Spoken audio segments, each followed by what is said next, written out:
Potts. I'm the Director of Maternal Child Services at St. John's Episcopal Hospital. I cover all services that include women and children inpatient, that's labor and delivery, mother-baby, also known as maternity, postpartum, pediatrics, the nursery, and the NICU. I've been working at St. John's now a little bit over 3 years, and I have gained a really, really good understanding about St. John's, its history, its community. I actually moved out to Arvern in 2015, and we recently just moved because as I just told you, I just had a baby, so our family expanded, so we moved to Long Island for a bigger place. So I became very, very familiar with the community, the people, the facility, and just have a really good background of everything that's going on here. So I came to you guys today to talk about the services that we're offering in the maternity division.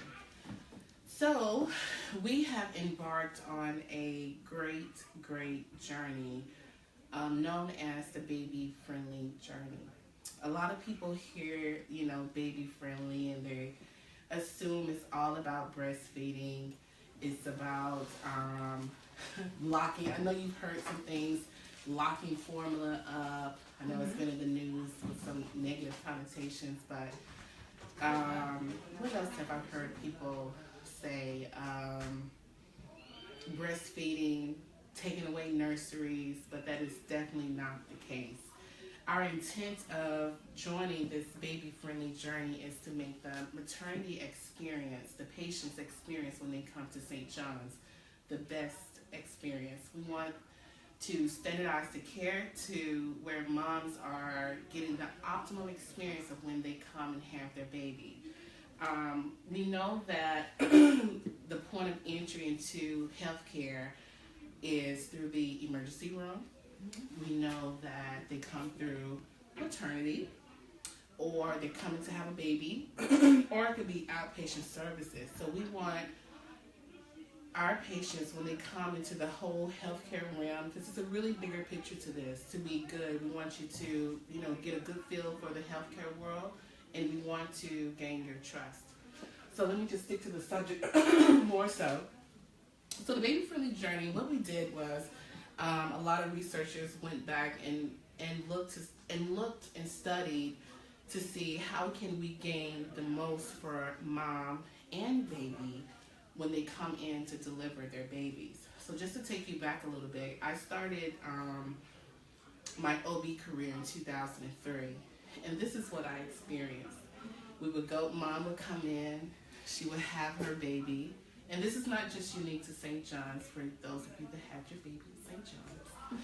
Mom would come in, she would have her baby, go through the whole process. She would see her baby as if she's looking at a trophy. Hi, look at your baby. And they will whisk the baby off to the nursery. Right? So then you have mom in her recovery period in one room, baby in his or her recovery period in another room. And then at some point, they come back together. I can remember in my career just really being very empathetic for that mom, going to the nursery, taking pictures for her, and look at your baby. Aww. Could you imagine? Can you imagine? Yeah. So one of the big concepts of this whole baby-friendly journey is you came to the hospital with your baby in your belly.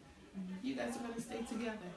We don't separate mom and baby. We try to keep them together. We promote breastfeeding, skin to skin, and all of our services that goes along with it is just to promote a good transitional period for babies. So let me tell you a little bit about the baby-friendly journey.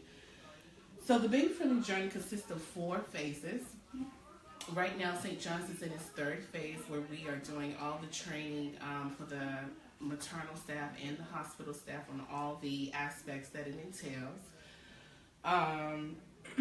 We're also going to train every employee within the hospital, so that if you ever came to our hospital, whether you're breastfeeding, you wanted to know about our services, anyone should be able to speak to it, to direct you to us if it's that on the 7th floor, or just to know a safe place to go and breastfeed.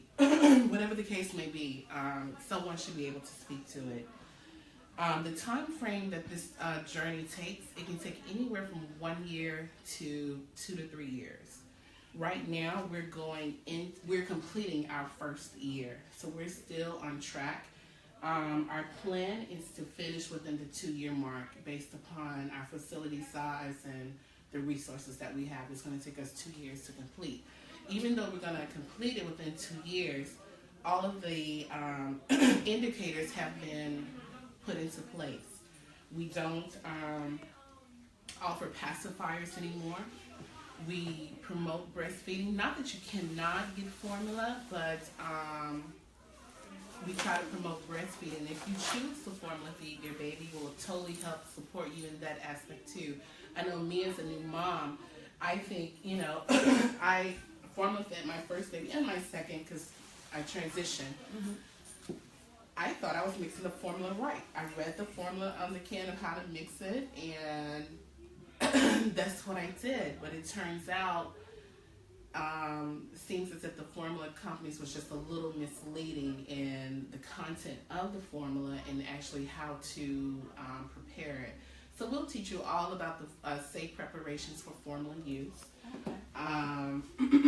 We'll do skin to skin with mom and baby after delivery during your stay. It doesn't matter if you have a C-section, a vaginal delivery. We give everybody the same type of care and push for everyone to have the same good experience. So the benefits for mother, I'm sorry, my handout. I didn't put it in my hand. So the benefits for mom for breastfeeding. So let me talk about the baby first. It's a little bit easier. It will flow better. So with the baby, and by mom breastfeeding, it'll give baby the most nutrition value versus the formula. So we provide you with this lovely little flyer to show you the makeup of what's in formula and what's in breast milk. Mm-hmm. So you'll hear, and you'll even read on the containers with the formula, that they're big in advertising that they have enzymes and minerals and vitamins, and they think by saying vitamins, that covers, right, all those good things you want your baby to have. Mm-hmm. But the breast milk has so much more. Mm-hmm. So much more.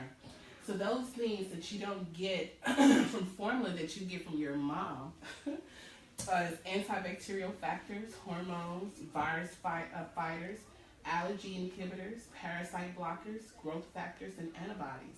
So our babies that basically breastfeed, they have less ear infection. Oh, okay. They have less stomach virus. It reduces their days out of missing school. Mm-hmm. They're a lot healthier babies. We know a lot of us are working moms now. We have to send our babies to daycares. Those of us that are not fortunate have nannies and, mommies, grandmothers that stay at home. It helps for them to fight all of those lovely bugs and germs when they start to mix in the pool. Now for mom, one of the big promotions with the mom, and one of the things that we're seeing on a rise for women overall, it reduces the risk of diabetes. It reduces the risk of cervical cancer. And of course, as all women appreciate, it helps with them to get their original mommy figure back too. Which is a big plus. Snapback is what we call it.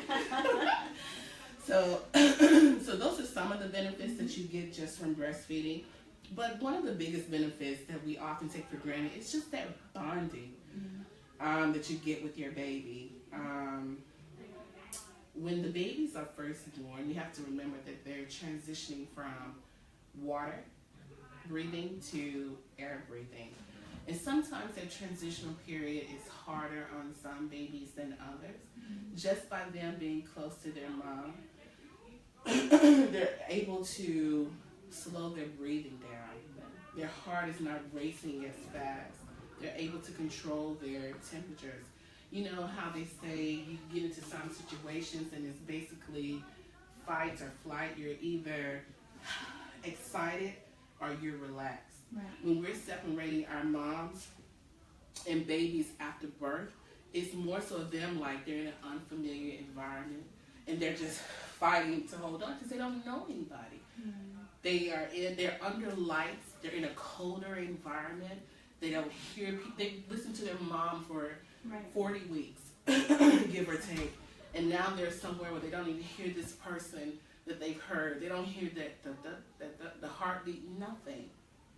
So by keeping them together, it's a less stressful environment. The baby comes out. Of course, this only applies to well babies. The babies come out and they're nice and pink and they're crying. They're vigorous. They go straight to mom's chest. We dry them off, and it's an immediate love affair right there. Oh. And they get to bond. They get to smell each other, touch each other, and it's just a better transitioning process for the baby.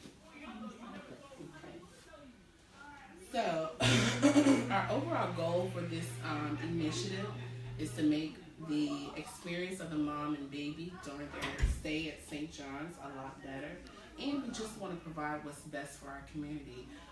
The initial effects is the bonding, the initial benefits, I should say, is the bonding and just getting those good resources from mom from the breastfeeding. But also the long-term effects is it helps mom and baby mentally. It helps mentally, physically, with their health. It's just an overall better outcome by following this method. Pretty much, I don't want to bore you to death. That's basically it. If you guys have any questions or questions, sure, go for it. I have a question. Sure. Is it all right to do breastfeeding as well as bottle with formula? Yes, it's totally okay. We do not want to make the decision for you, okay? Our job with this initiative is simply to advise you on what is best. Our staff has been trained to do what we call love counseling. So tell me your name. Oh, my name is Helen. Okay, hi Helen. Hi. So basically, if you came into my facility and you said, I want to breastfeed and then I kind of want to bottle feed, and if you just came like you wasn't certain, as to what you wanted to do, I would begin to explore, So I would try to figure out basically what's leading you more towards wanting to do both breast and bottle feed, basically. My job is simply, it's not to tie you down and say, no, you can't have formula. No. Okay. I want to just try to figure out to see why you want to do formula and to see if I can persuade you otherwise, basically. Right? Our goal is to have mom to try to breastfeed for at least 6 months. And then, it's pretty much her choice after that. A year is great, Okay. but our first goal is 6 months. Thank you. You're welcome. But it's always your choice. I have to tell my nurses, they are so passionate about it, and I don't want them to feel defeated. Our goal is simply to give you the option of making an informed decision, right? We don't want you to make a decision just because you think it's the right thing to do, or that's what your friend did and she told you that was best. No, we want you to know why breastfeeding is better than formula feeding. Why it's better to do it this way than that way. And then after you heard all of that great news and you said, Denise, I just want a formula feed. And you know what? Sometimes it's still not as simply as just giving the baby a bottle. Right. We don't do pacifiers. We don't do nipples from the bottle. Right. So if you were a breastfeeding mom and you was like, I'm done, I really want to just give the baby a bottle, we'll cup feed the baby. Because we want the baby to still be able to come right back to your breast. By giving them the nipple on the bottle, it can cause nipple confusion. So, we would syringe feed the baby or cup feed the baby. So when you're ready to resume your breastfeeding, pick right back up where you left off. Wow. Yes. I know that was an option. It's a big yes. Well, thank you. You're welcome. So, if no one has any other questions, my name is Denise. I'm in the office every day, Monday through Friday. I'm always available. We offer childbirthing classes, which is one of the flyers on the table, every first and third Tuesday of the month. I invite all of you guys to attend, and if you're ever there, stop by and say hey. Thank you. Thank you.